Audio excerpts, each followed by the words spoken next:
Hello, everyone, and welcome to Renovate Church. Today, we continue in our series called Who's Pushing Your Buttons? Relationships Revisited. We're in week number 3. So get ready for a great service. Buckle up your seatbelts. Here we go.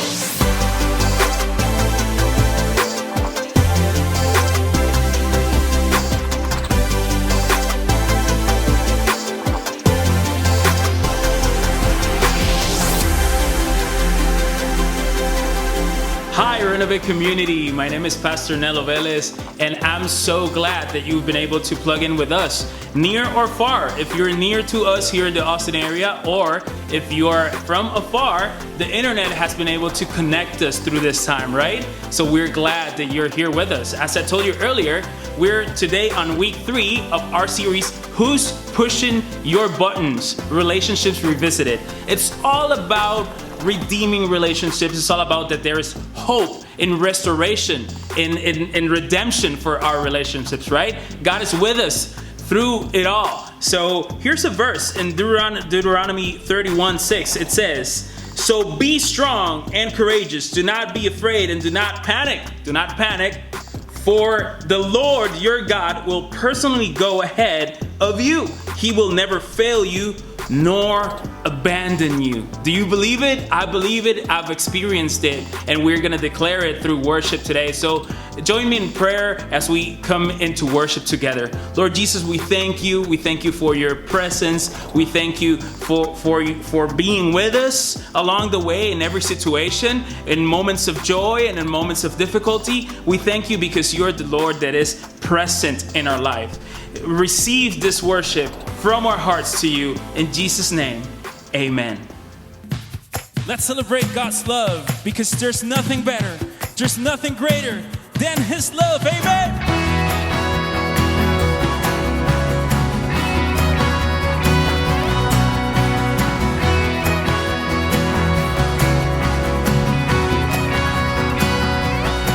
Oh, I stand before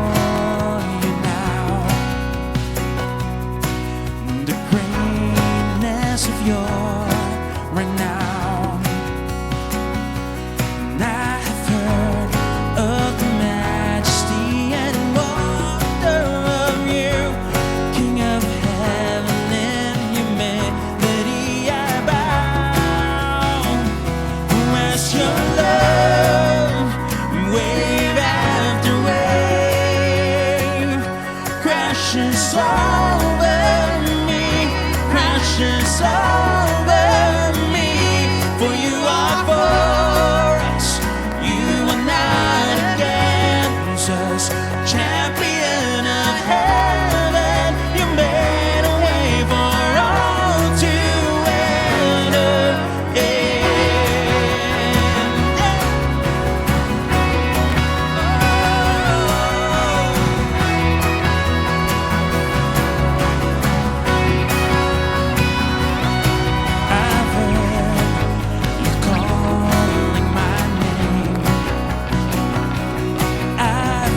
over me. For you are for us, you and I against us. Champion of heaven, you made a way for all to enter into your love. Wave after wave crashes over me, crashes over me. For you are for us, you and I against us. Champion of heaven, you made a way. Champion of heaven, you made a way for all to enter in.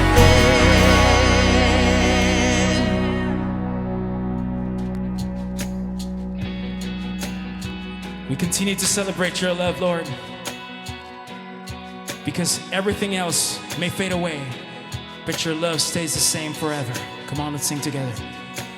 Higher than the mountains that I face, stronger than the power of the grave, constant in the trial and the change.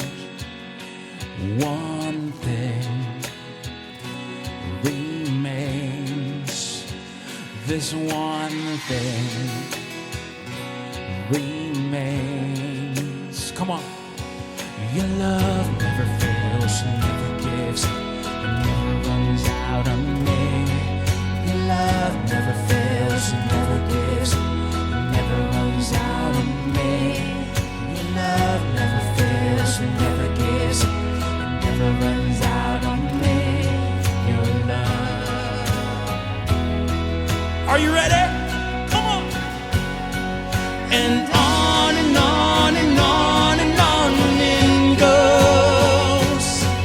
Yes, it overwhelms and satisfies my soul. And I never ever have to be afraid, 'cause this one thing remains. Your love never fails, never gives up, it never runs out on me. Your love never fails, it never gives up, it never runs out on me. Your love never fails, it never gives up, it never runs out on me. Your love, your love. In death, in life, I'm confident and covered by the power of your great love. I know my debt is paid. There's nothing that can separate my heart from your great love. Your love never fails, never gives up, never runs out on me. Your love never fails and never gives up, never runs out on me. Yeah. And on and on and on and on it goes. Yes, it overwhelms and satisfies my soul. And I never ever have to be afraid, 'cause this one thing remains. Your love never fails and never gives up, it never runs out on me. Your love never fails and never gives up, it never runs out on me. Your love never fails and never gives up, it never runs out on me. Your love, your love. God, I know your love is never ending. Your love is never failing. Your love, your love, your love.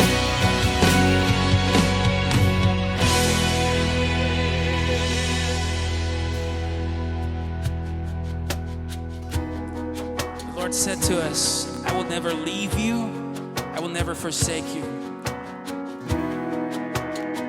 Let's just rejoice in that, amen. You were reaching through the storm, walking on the water, even when I could not see. In the middle of it all, when I thought you were 1,000 miles away, not for a moment did you forsake me.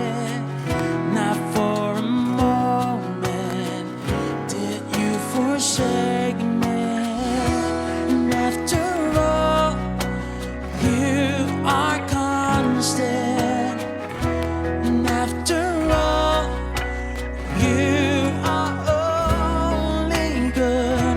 And after all, you are sovereign. Not for a moment will you forsake me.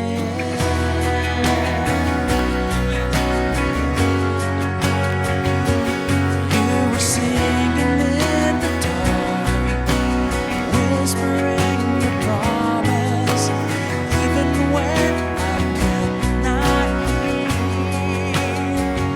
And I was sound in your arms, caring for 1,000 miles to show. Not for a moment did you forsake me.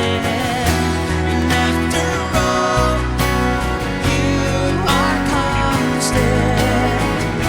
And after all, you are only good. And after all, you are sovereign. Not for a moment will you forsake me. Not for a moment will you forsake me. And every step, every breath you inhale, and every tear, every cry, every prayer, in my hurt and my words, when my world falls down, not for a moment will you forsake me. Even in the dark, even when it's hard, you will never leave me. After all, you are constant. After all, you are only good. After all, you are sovereign. Not for a moment will you forsake me. Not for a moment will you forsake me. Not for a moment will you forsake me.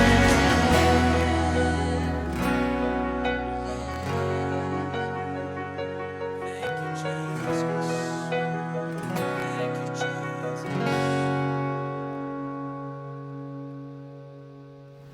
Wow, what a great time of worship. I really enjoyed worshiping and leading with these songs. Just saying, not for a moment, Lord, you won't forsake me even for a moment.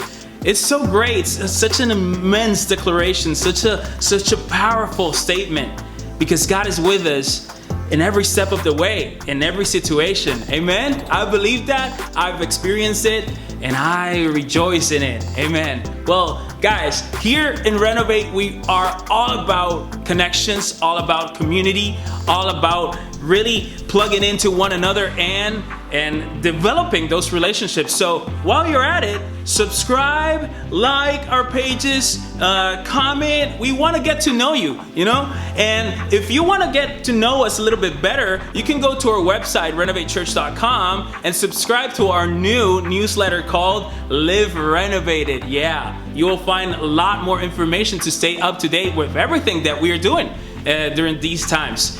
And while you're at it also, you can partner with us financially. It's a great way to partner because we're using all the resources that are coming our way to spread the gospel, to spread hope, to spread God's word through these means, the internet and everything that God is putting in our hands to do. So there are several ways that you could do that. You could go to our website and you will find a tab there for giving. You could go to the PushPay website and find us through Renovate Church, or the easiest way, just take your phone and text the word renovate to 77977. So without further ado, we continue on week 3 of our series, Who's Pushing Your Buttons? Relationships Revisited. And now, from the three-pointer line, Pastor Dave Jamerson. Take it away.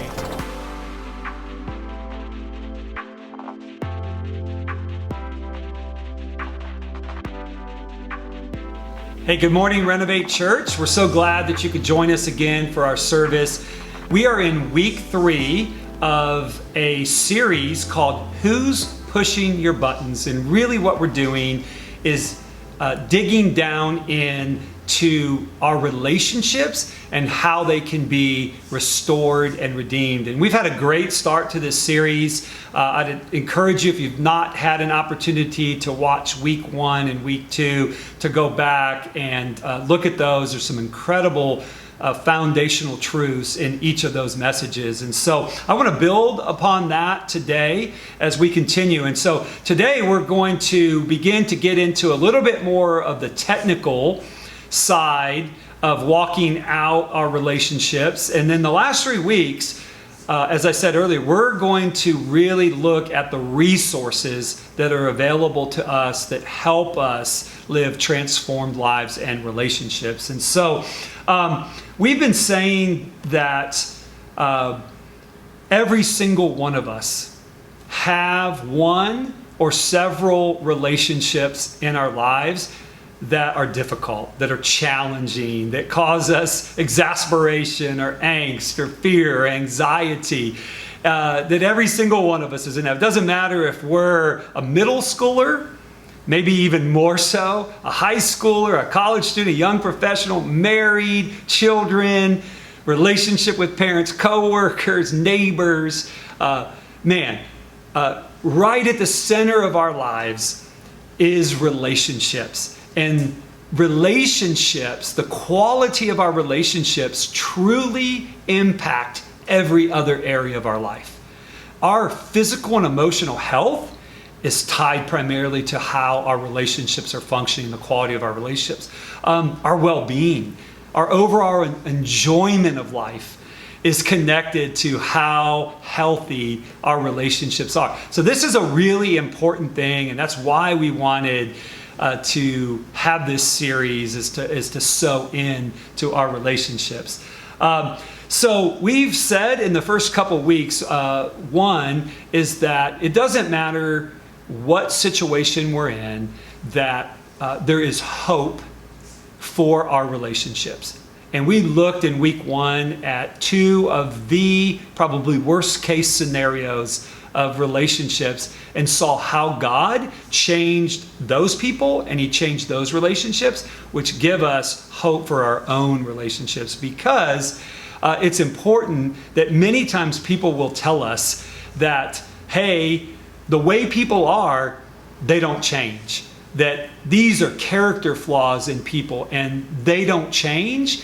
And we're going to have a couple options. Either we got to get used to it, or we just go ahead and leave that relationship and cut away. And we understand that many times that's not really the best thing, and that's not possible in many situations. And so there is hope that God is committed to seeing transformation take place. He's invested into that, into this process, into our lives, and then into those around us. And so we have a great advocate who's working with us in this process. And we also said that God uses people to change and transform people.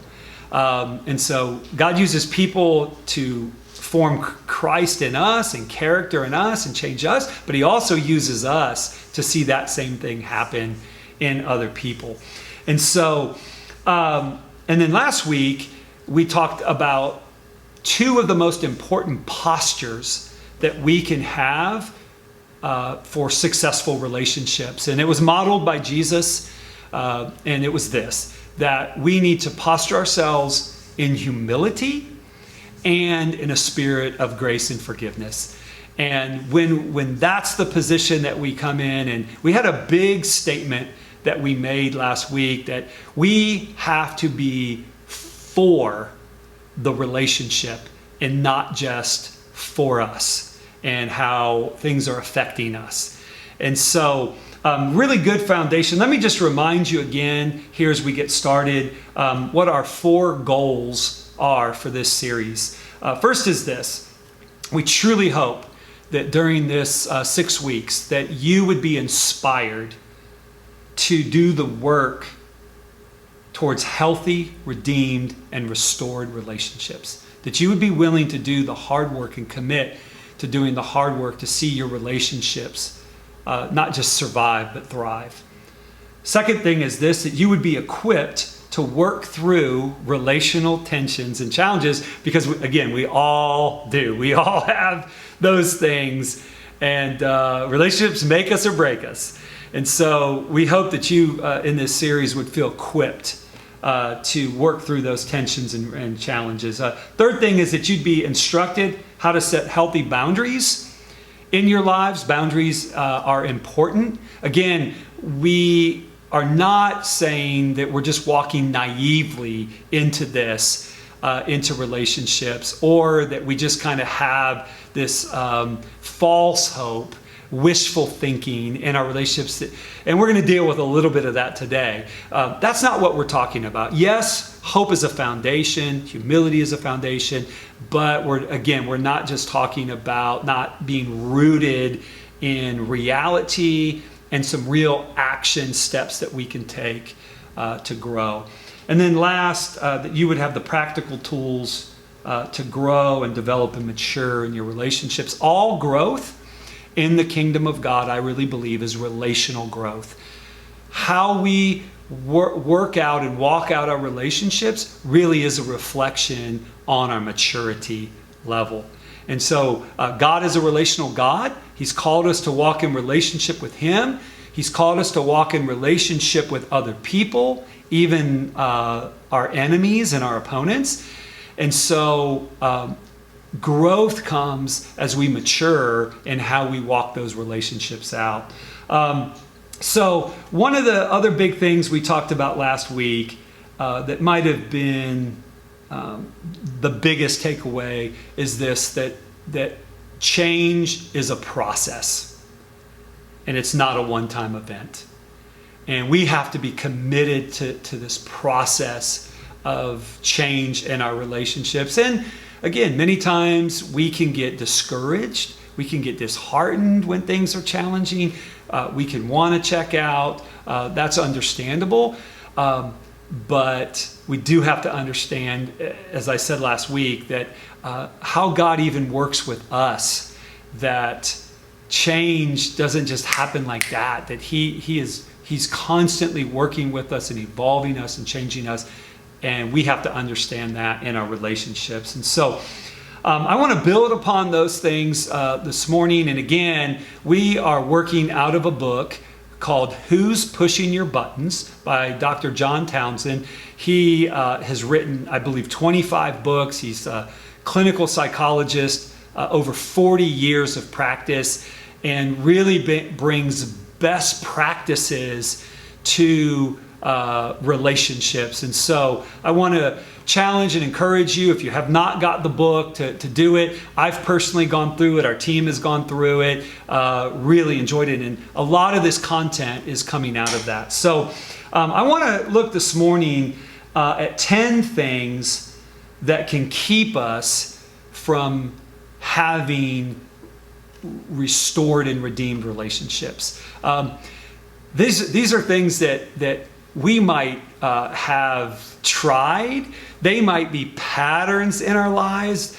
They might be our default mode in terms of, hey, these are the things that we're currently trying and they're not working. And so before we can get to the things that are going to be productive and work, we have to look at these things that are not working, because we need to recognize that, be able to say, okay, we got to put the past behind us. We got to look at the things that aren't producing fruit, that aren't working, so that we can then get to the things that do work. And so here are 10 things that we have to be conscientious of that are not the best principles to operate by. All right, so number one is reasoning with the unreasonable.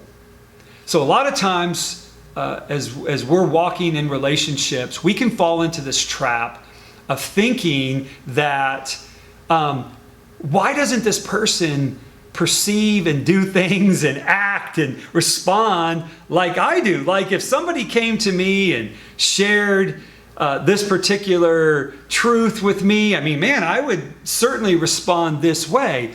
And the reality is that many times in our lives and in our relationships, we are dealing with people who don't respond to reason. So it's really hard to reason with the unreasonable. Let me just read this passage of scripture. In Proverbs 29:9, it says this, there's no use arguing with a fool. He only rages and scoffs, and his tempers flare. And so Townsend is saying here that, yes, it's important many times to start with reason in our relationships, but many times people don't respond the way that we think they're going to respond, that they don't view things the same way that we do. So the number one attribute typically of a button pusher is this, that they fail to take responsibility for their own actions and how those things affect other people. And many times button pushers have constructed a false view of themselves and their world where they are always correct. And so we can get really frustrated if we are dealing with people and it's like, I can't believe they would do that. Like, I would never do that. And we come from a position where we're thinking that they are going to respond the same way we do. So again, there are solutions that we're going to bring in the next 3 weeks of better ways, right? Instead of just getting frustrated, trying to reason with people who aren't responding to that. They're unreasonable. Okay, so that's the first one. Second is that it's not healthy or productive to split grace and truth. That it takes both grace and truth in a relationship to see real change happen. So grace is God's unmerited favor, and it's the fuel for people to want to change. But truth is what is real, and is the structure for change, right? So a lot of times what will happen in relationships is we'll tend to err or tend to go to one side or the other, right? You'll have some who are want to go completely on the grace side. You'll have others who will want to go completely on the truth side. And so in the book, Who's Pushing Your Buttons, he gives a great example of a family who was having real difficulty with their teenage daughter. And when they came in for counseling, as he began to talk to them, he saw that the mom had gone completely to the side of just grace without truth. Her whole thing was just, I want our daughter to just know that she's loved and that she's affirmed, and I want to see her self-esteem built up, but would never talk to her about things like, hey, you're late for school every day, you're not doing your homework, these things that were being detrimental in the relationship. Well, the dad was on the flip side. He's all truth. He was like, yeah, of course she wants to talk to you. You're just telling her how great she is and how much you love her and all this stuff. Somebody has to deal with the consequences. Somebody has to deal with the truth side. And what Townsend says is that in healthy, productive relationships, there is this balance of grace and truth, that we need both of those, that we can't split grace and truth, because this over here is not healthy, of just constantly giving people grace and forgive. At the same time, this isn't healthy either, just being hard and demanding and just focusing on truth. So we have to walk out this balance between grace and truth. So Colossians 4:6 says this: let your conversation be always full of grace, seasoned with salt, so that you may know how to answer everyone. So when we combine grace and truth, man, that's when it's effective and powerful. Proverbs 23:23 says this: buy the truth and do not sell it. Get wisdom, instruction, and insight as well. So again, this balance, right? Let your conversation be always full of grace, yet also be committed to truth. We have to have those hard, difficult conversations for change to happen. But again, done in the right spirit.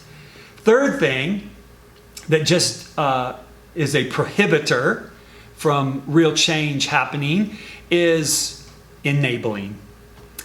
And enabling is to rescue someone or to remove the pain of that person's dysfunction and bad choices from their experience.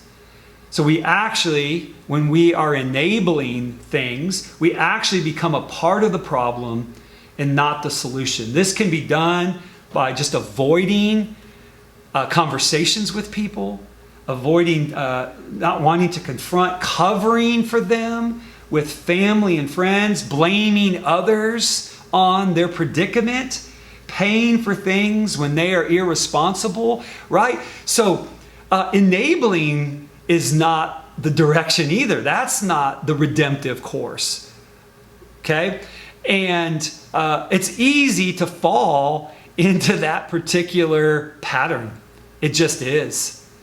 And I know that in the culture that we live in today, remember I was listening to a gentleman talk several months ago, and he said, you know, one of the greatest disservices that we could do for our kids today is just not allowing them to actually work through the consequences of the decisions that they're making.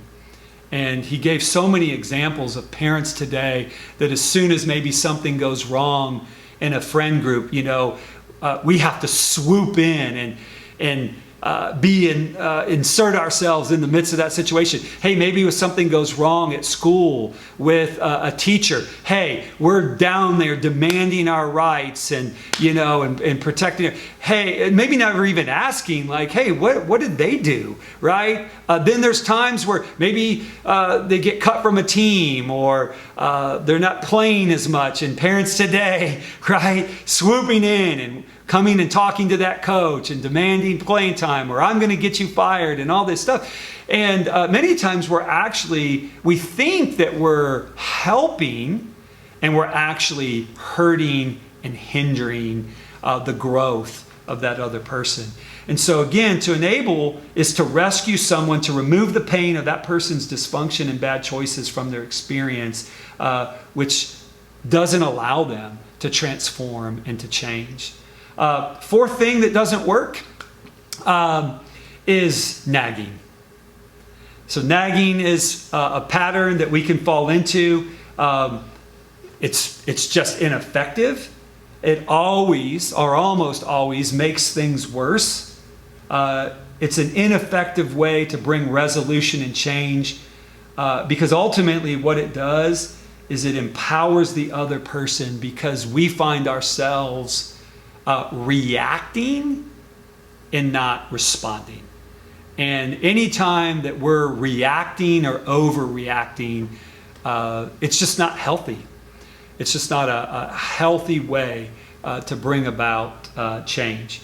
And so we don't want to, again, get into a pattern of reasoning with the unreasonable, of splitting grace and truth and finding ourselves imbalanced in that, of enabling those around us. Again, in the book, John does a fantastic job of talking that this many times is one of the biggest things that keeps change happening, because he used an example of a daughter and her father, and he was drinking quite a bit and was abusive, and she always felt like, hey, I have to cover for him, and I have to clean up, and I have to make sure and not talk. And we just think, well, maybe it'll all go away and change, and again, that's not healthy.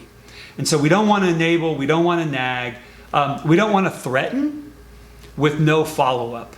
That does not produce change either. So actually, this is an act of desperation, and it's one of the least effective ways that we can work relationally. Warnings biblically are good, right? That's part of those boundaries that we're talking about. So warnings are good, okay? We live with them all the time. I mean, we're coming up, a light's turning yellow to red. It's telling us, hey, stop, slow down, traffic is going to cross here, right? There's warnings on, stuff that we have in our kitchen, like, hey, this is dangerous, don't use it. So warnings are good, but threatening with no follow-up is ineffective. Because most of the time people just begin to understand, hey, there's not going to be any real consequences to this, and I'll just kind of ride it out. So the sixth thing the patterns that we don't want to find ourselves in and we want to move away from is denial. And denial is when we distort reality, and it actually ends up hurting us even more. It's a coping mechanism. Right? To just, man, I don't want to deal with this. I'm just going to put my head in the sand, and it's too complicated. It's too emotional.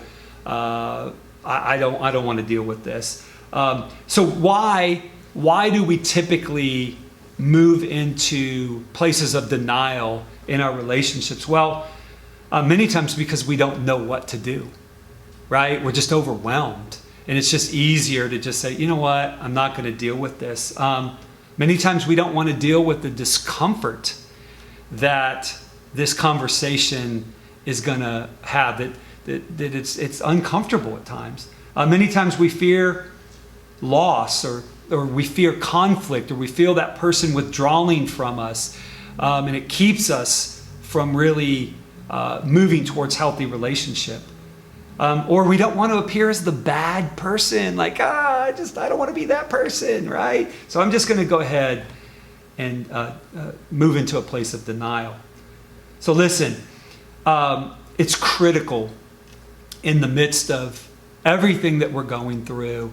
As I said, relationships make us or break us. And it's really important to have safe, trusted people around us that we can confide in. Especially with this one, like to get perspective from those around us, people that are safe, people that we know love us and are for us. And it's really important to have those type of people in our lives and around us. So we don't want to fall into that. Next is we don't want to be unrealistic. So we don't want to move into denial, but we don't want to be unrealistic.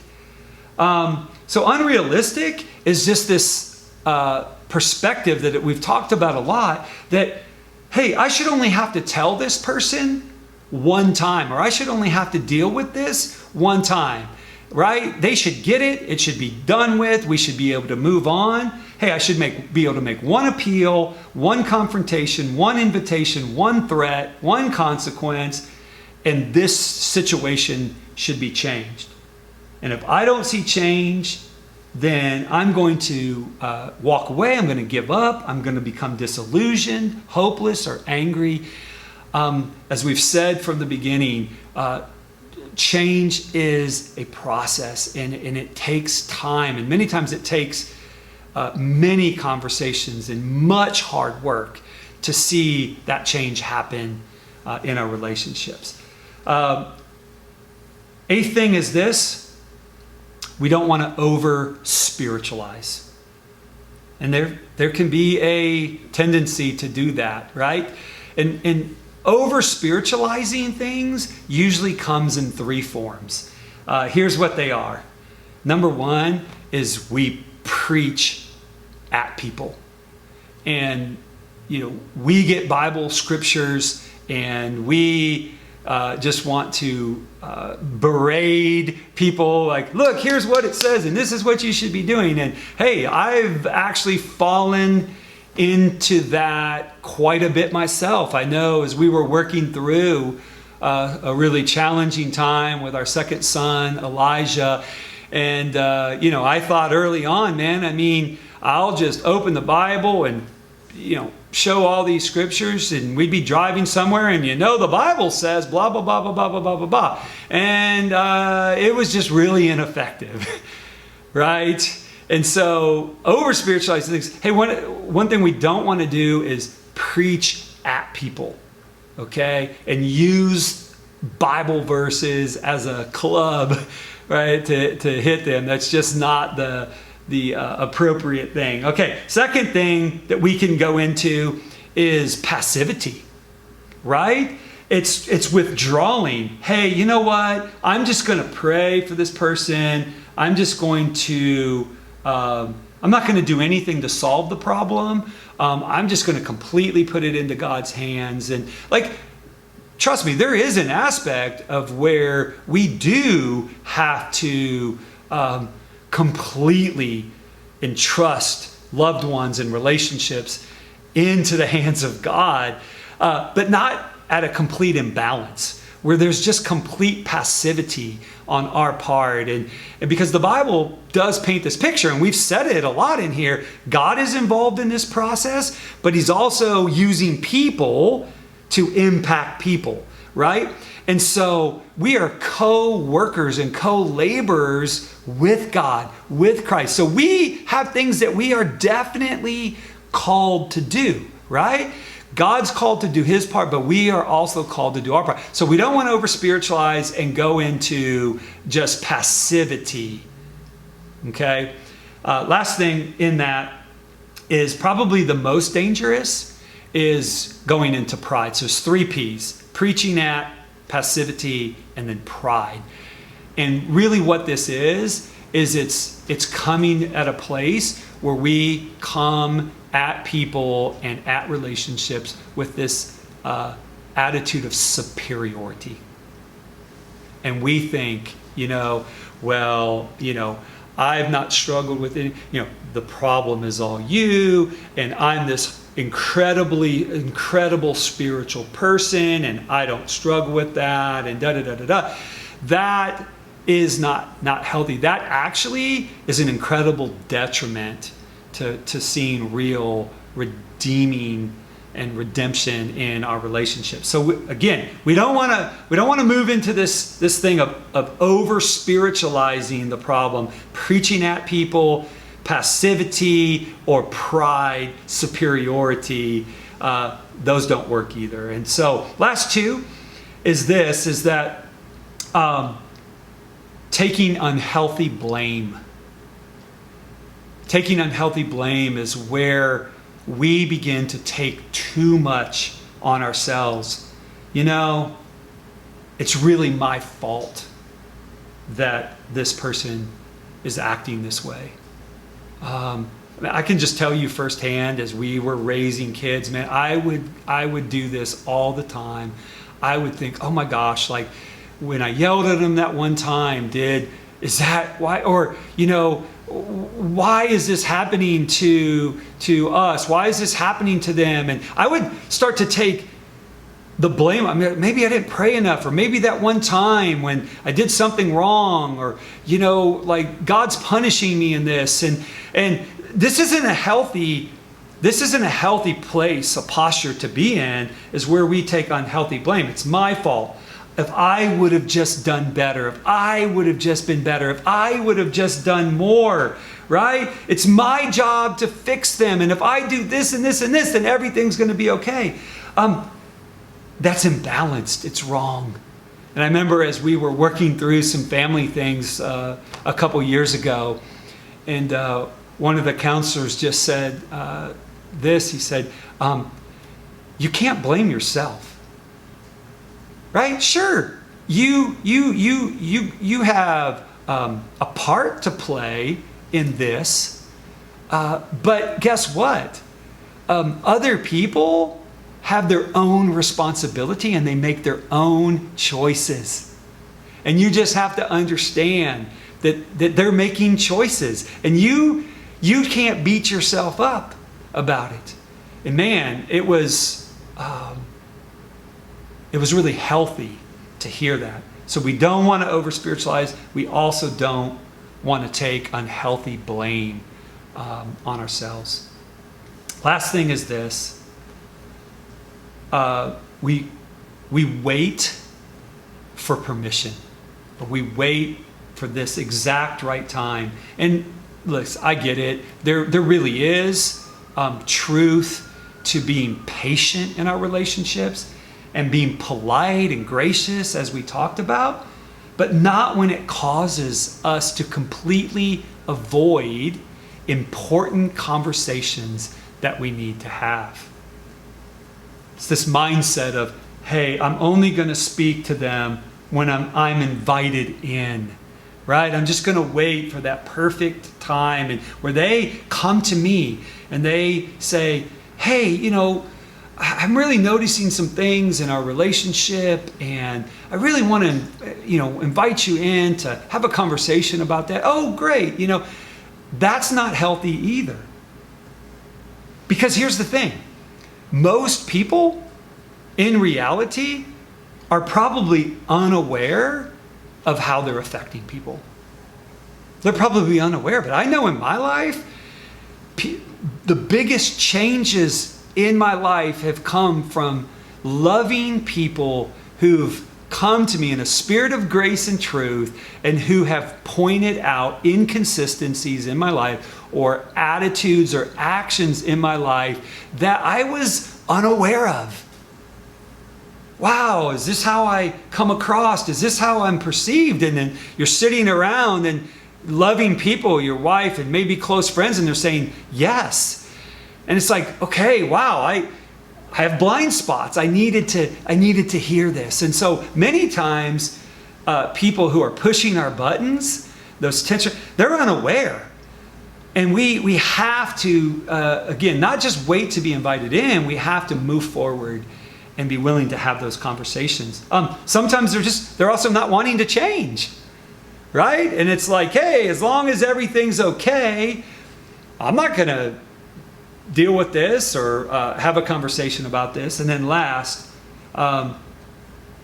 many times they actually are avoiding confrontation and having the conversation. And so we can't fall into a place of just constantly waiting and asking for permission. And so, guys, so today, again, we just wanted to say, hey, here's 10 things in relationships that ultimately don't work, that don't produce fruit, that don't help bring about change and transformation. Let's be aware of this so that when we move now into the last 3 weeks of the resources that are productive, that do bear fruit, we're conscientious and aware of, hey, we're not going to fall into these patterns, these mindsets anymore. And so real quick, just go through them. Don't reason with the unreasonable. Don't split grace and truth. Don't enable. Don't nag. Don't threaten with no follow-up. Don't deny. Don't be unrealistic. Don't over-spiritualize. Don't take unhealthy blame on yourself, too much blame. And don't be reluctant or just always waiting for permission. And so I'm excited for the last 3 weeks. We've built a really good foundation here in this series. And so again, if you haven't watched week 1 and 2, I'd really encourage you to go back and watch it. Let me close in prayer. God, thanks so much just for your commitment to relationships, to helping us grow, to helping us mature. God, thank you for that. Thank you for your grace. Thank you for your truth. Thank you for this time today. Just pray that everyone that's listening I pray that you would equip them, equip us with the tools to be able to walk in healthy relationships, transformed relationships. We ask it in Jesus' name. Amen. Amen. Hey, we are so glad that you joined us for our service this morning. We hope you were blessed by the worship and the message in our Renovate community. If you are interested in learning about how you can start a relationship with Jesus, we would love to be here to talk that through with you. The Bible says in 1 John 5:12 that whoever has the Son has life. And we really believe that here at Renovate. So again, if you want to start a relationship with Jesus, if you're just interested in learning more about the faith, you have questions, we'd love to hear from you as well. Or if you want to grow as a follower of Jesus or get more involved in what we're doing, we'd love to hear from you. So just go ahead and comment on the platform that you're at, or reach out to us by email at info@renovatechurch.com. Again, we're so glad you're able to join us. We hope you have a great week, and we look forward to hearing from you soon.